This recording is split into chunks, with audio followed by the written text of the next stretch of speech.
খাজুর মধ্যপাড়া জামে মসজিদের উন্নতি কল্পে বার্ষিক জালসায় যে মহান আল্লাহ সুবহানাহু ওয়া তাআলা বসার এবং কিছু কথা বলার এবং শোনার তৌফিক দিলেন, সে মহান মালিকের দরবারে শুকরিয়া জানাই। সকলে জবান ছেড়ে বলি আলহামদুলিল্লাহ। দুরূদ পেশ করছি বিশ্বনবী মুহাম্মদুর রাসূলুল্লাহ সাল্লাল্লাহু আলাইহি ওয়াসাল্লামের প্রতি।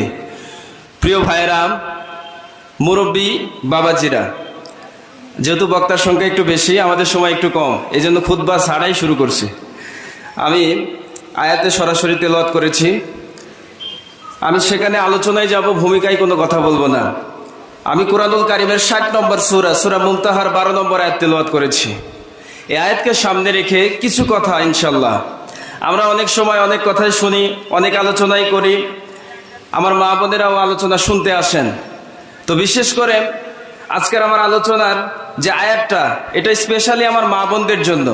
যদিও মা বোনদের জন্য, কিন্তু এটা উল্টালে আমাদের জন্য আছে। এটা উল্টালে যে আমাদের জন্য, তার প্রমাণ কি? একটা হাদিস থেকে বলবো। এই প্রমাণটাও হাদিস থেকে বলবো। আল্লাহ রাসূল সাল্লাল্লাহু আলাইহি ওয়াসাল্লাম আয়েশা রাদিয়াল্লাহু তাআলা আনহাকে বলছেন যে, আয়েশা, তুমি আমার কাছে কিছু জানতে চাও?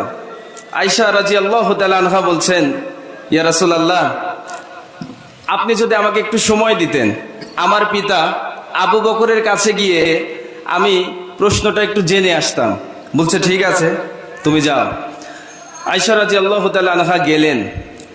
এবার আব্বার কাছে যখন বললেন, আবু বকর বলছেন, আয়েশা, তুমি রাসূলের কাছে জানতে চাইবে মেরাজের রাত্রে মহান আল্লাহর সঙ্গে এবং রাসূলের যে গোপন এক কথা হয়েছে, সেখান থেকে কিছু জানতে চাইবে। আয়েশা রাদিয়াল্লাহু তাআলা আনহা রাসূল সাল্লাল্লাহু আলাইহি ওয়াসাল্লামের কাছে এসে বলছেন, ইয়া রাসূলুল্লাহ, মেরাজের রাত্রে আল্লাহর সঙ্গে আপনার কি গোপন বৈঠক হয়েছে, ওখান থেকে কিছু একটা জানান। রাসূল সাল্লাল্লাহু আলাইহি ওয়াসাল্লাম মুচকি হাসি দিয়ে বলছেন, আয়েশা, আমি যদি বলেই দিই তাহলে আর গোপন থাকে কি? সুবহানাল্লাহ বলবেন না? বলে দিলে কি আর গোপন থাকে? বলে, এমন প্রশ্ন, সাহসিকতার প্রশ্ন আবু বকর ছাড়া করার কারো ইখতিয়ার ছিল না। তুমি যখন জানতে চেয়েছো তাহলে শুনে নাও। আল্লাহর সঙ্গে আমার গোপন যে কথা হয়েছে সেটি হলো, দুনিয়াতে যদি কেউ কারো মন জোড়া লাগানোর কাজ করে, দুইটা মন জোড়া লাগিয়ে দেয়, দুই ভাই গন্ডগোল লেগেছে, বিশৃঙ্খলা হয়েছে, দূরে আছে, তাদেরকে জোড়া লাগিয়ে দেওয়ার কাজ করে, এই কাজ যদি কেউ করে, এই জোড়া লাগানোর জন্য আল্লাহ হাশরের ময়দানে তাকে জান্নাত দান করবেন। সুবহানাল্লাহ বলবেন না? আমার মুসলমান ভাইরা, আবু বকরের কথা ছিল, আপনি যখন নবীর কাছে প্রশ্নের উত্তরটা জানবেন, সঙ্গে সঙ্গে আমার কাছে এসে জানায় দিবেন।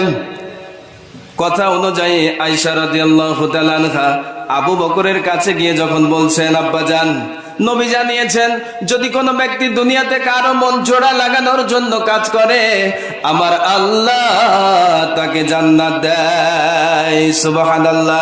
সঙ্গে সঙ্গে আবু বকর কাঁদতে লাগলেন। আয়েশা রাদিয়াল্লাহু তাআলা আনহা বলছেন, আব্বাজান, আপনি কেন কান্না করতেছেন? কারণ দুনিয়ার জীবনে আপনি বহু মানুষের মনটা জোড়া লাগিয়েছেন। প্রিয় মুসলিম ভাইরা, হযরত আবু বকর বলছে, আয়েশা, দুনিয়াতে আমি অনেক মানুষের মনটা জোড়া লাগিয়েছি, না জানি আমি আবু বকরের অজান্তে কারো মনটা ভেঙে গেছে কিনা। যদি মন জোড়া লাগানোর বিষয়টা জান্নাত হয়, আয়েশা তুমি শুনে নাও, এর বিপরীত হবে জাহান্নাম। আমি আবু বকর এই জন্য কান্না করতেছি। সুবহানাল্লাহ বলবেন না?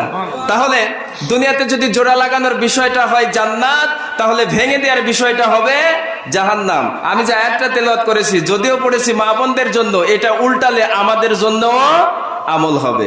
প্রিয় ভাইরা, আজকে মসজিদের উন্নতি কল্পে জালসা হচ্ছে, মেহেরবানি করে আপনারা দান নিয়ে আসেন। আমি কিছু কথা বলে দানের দিকে যাবো ইনশাল্লাহ। হালকা একটু কিছু কথা বলার সময় দেন, আর আপনারা বেশি বেশি করে দান নিয়ে আসেন ইনশাল্লাহ। আমি যে আয়াতটা তেলাওয়াত করেছি, আল্লাহ সুবহানাহু ওয়া তাআলা বলছেন, বিসমিল্লাহির রহমানির রহিম, ইয়া আইয়ুহান নাবিয়্যু ইযা জাআকাল মুমিনাতু ইউবাইনাকা আলা আল্লা ইউশরিকনা বিল্লাহি শাইয়্যা। আমার আল্লাহ জানাচ্ছেন, নবী, যখন কোন মুমিন নারী যখন আপনার কাছে আসবেন, আপনি তাদের কাছ থেকে 6টি বিষয়ে তাদের কাছ থেকে বায়াত নেবেন, 6টি বিষয়ে তাদের কাছ থেকে শপথ করবেন। এই 6টি বিষয়ে যদি তারা আপনার কাছে শপথ করে, ইয়া রাসূলুল্লাহ আপনাকে জানিয়ে দিচ্ছি, ওয়াস্তাগফির লাহুল্লাহ ইন্নাল্লাহা গফুরুর রহিম, তাদের বিষয়ে আমি আল্লাহর কাছে ক্ষমা চান, আমি আল্লাহ হলাম ক্ষমাশীল। সুবহানাল্লাহ। কয়টা বিষয়? 6টা। 1 নম্বর বিষয় আমার আল্লাহ জানাচ্ছেন, আল্লাহ ইউশরিকনা বিল্লাহি শাইআ।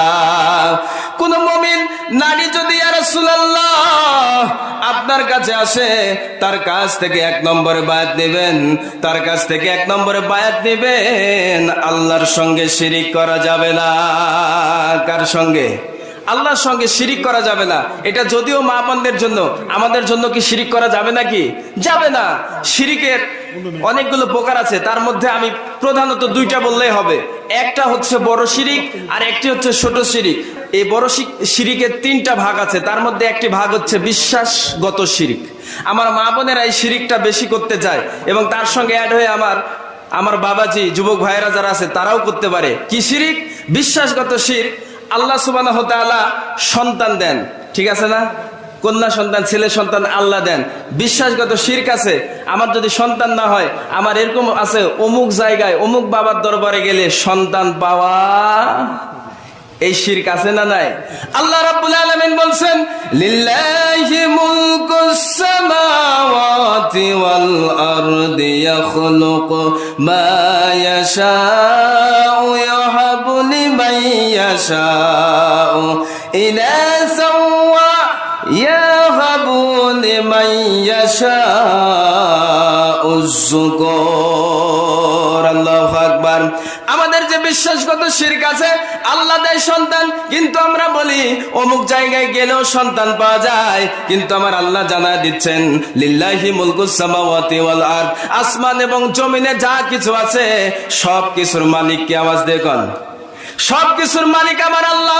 আমার আল্লাহ বলছেন, আল্লাহ যাকে ইচ্ছা সন্তান দান করেন, যাকে ইচ্ছা কন্যা সন্তান দেন, যাকে ইচ্ছা ছেলে সন্তান দেন। এমনকি আল্লাহ যাকে ইচ্ছা কন্যা পুত্র উভয় দান করেন। এমনও সময় আছে আল্লাহ যাকে ইচ্ছা করেন বন্ধা করে রাখেন। এই ক্ষমতা কার? দুনিয়ার কেউ সন্তান দিতে পারে নাকি? এই শিরক আমার মা বোনদের আছে না নাই? এই শিরক করা যাবে না মা। শিরক যদি এই শপথটা আপনি করতে পারেন, আপনি মুমিনা নারী। চিল্লায় এখন সুবহানাল্লাহ।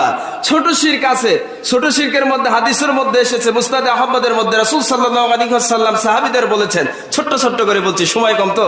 রাসূল সাল্লাল্লাহু আলাইহি ওয়াসাল্লাম সাহাবীদেরকে বলেছেন যে আমি যে বিষয়ে তোমাদের কাছে সবচেয়ে বেশি ভয় পাই তা হলো শিরক, ছোট শিরক। সাহাবীরা প্রশ্ন করলেন, ইয়া রাসূলুল্লাহ শিরকে আসগরটা কি? সাহাবীরা যখন এই প্রশ্ন করেছেন, রাসূল সাল্লাল্লাহু আলাইহি ওয়াসাল্লাম বলছেন সেটি হলো লোক দেখানো ইবাদত। নাউজুবিল্লাহ পড়বেন না? লোক দেখানো ইবাদত। মানুষ আমাকে ভালো বলবে, এই জন্য আমি ভালো নামাজি হই। মানুষ দান করব দেখায় দেখায় বেশি, মানুষ আমাকে দানশীল বলবে, এই জন্য দান করি। এই ধরনের লোক দেখানো আমল আছে না নাই? এই লোক দেখানো আমল হচ্ছে ছোট শিরক। আল্লাহ সুবহানাহু ওয়া তাআলা আমাদেরকে শিরক থেকে হেফাজতে রাখুন। জোরে কোন আমিন। এই শিরকের ক্ষতি কি? শিরক হচ্ছে বড় জুলুম। আল্লাহ সুবহানাহু ওয়া তাআলা কুরআনুল কারীমের মধ্যে সূরা লুকমানের 13 নম্বর আয়াতে বলছেন, ওয়া ইয ক্বালা লুকমানু লিবনিহি ওয়া হুয়া ইউঈজুহু ইয়া বুনাইয়া লা তুশরিক বিল্লাহ ইন্নাশ শিরকা লা যুলমুন আযীম। আল্লাহু আকবার। লুকমান তার সন্তানকে বলতেছেন, পুত্র শুনে নাও, তুমি আল্লাহর সঙ্গে কাউকে শিরক করবে না। নিশ্চয় শিরক হলো সবচেয়ে বড় জুলুম, তুমি আল্লাহর সঙ্গে শিরক করবে না।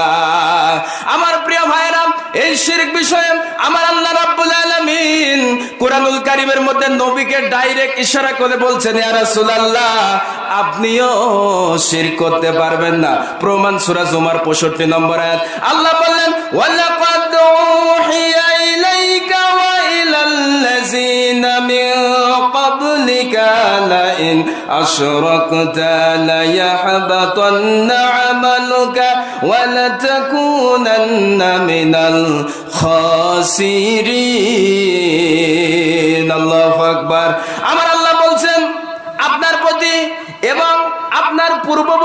নবীর উপরে আদেশ আমি আল্লাহ দিয়েছি।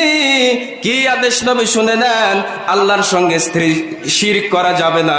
যদি শিরক করেন আপনার সমস্ত আমল নিষ্ফল হয়ে যাবে, সমস্ত আমল নষ্ট হয়ে যাবে।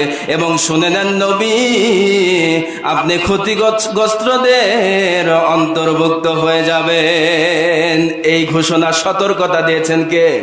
আসলে নবী কি শিরক করতে পারে নাকি? নাউজুবিল্লাহ, শিরক করতে পারে, কিন্তু আল্লাহ নবীকে দিয়ে জানিয়ে দিচ্ছেন শিরক করা যাবে না। প্রিয় ভাইয়েরা আমার, মেহেরবানি করে সূরা নিসার 48 নম্বর আয়াতে বলা হয়েছে শিরকের গুনাহ ক্ষমা হয় না।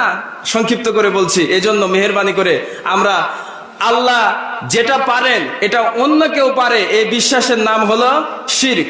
এজন্য আমরা অন্য কেউ পারে এই বিশ্বাস মনের মধ্যে রাখবো না। আল্লাহ আমাদেরকে শিরক থেকে হেফাজত করুন, বলুন আমিন।